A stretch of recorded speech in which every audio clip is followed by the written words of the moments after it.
Un événement comme cet événement, pour moi, est une très belle plateforme de rencontre entre des personnes du continent et permet d'envisager à la fois les défis et les opportunités merveilleuses qui s'offrent à nous sur le continent, en prenant en compte à la fois notre dimension méditerranéenne, mais aussi nos ambitions atlantiques. Pour moi, c'est une thématique de la plus grande importance. La pandémie du Covid et puis toutes les crises qui se succèdent depuis nous montrent à quel point la thématique de la souveraineté est aujourd'hui un enjeu majeur pour l'ensemble des États dans le monde. D'ailleurs, tous les États dans le monde appellent aujourd'hui à la souveraineté sous toutes ses formes, qu'elle soit technologique, qu'elle soit alimentaire, qu'elle soit informatique, évidemment sanitaire, mais aussi énergétique.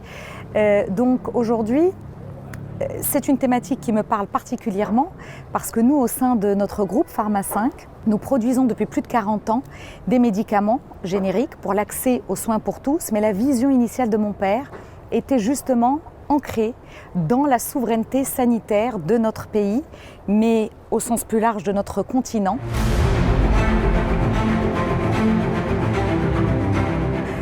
Aujourd'hui, l'Afrique, c'est 1,5 milliard de consommateurs et c'est appelé à doubler d'ici 2025.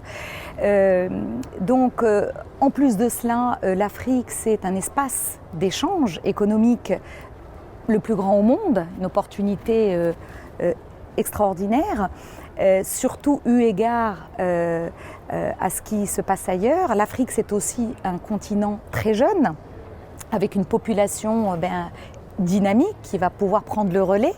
Donc ça, c'est un vecteur de développement pérenne à envisager du point de vue notamment des pays dont les populations sont vieillissantes.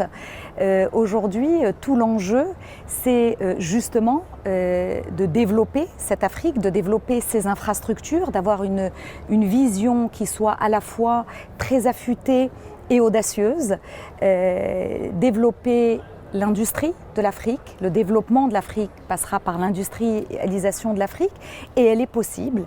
Il y a encore une dizaine d'années qui auraient pensé que le Maroc aurait le niveau d'industrialisation que nous avons aujourd'hui. Donc tout est possible.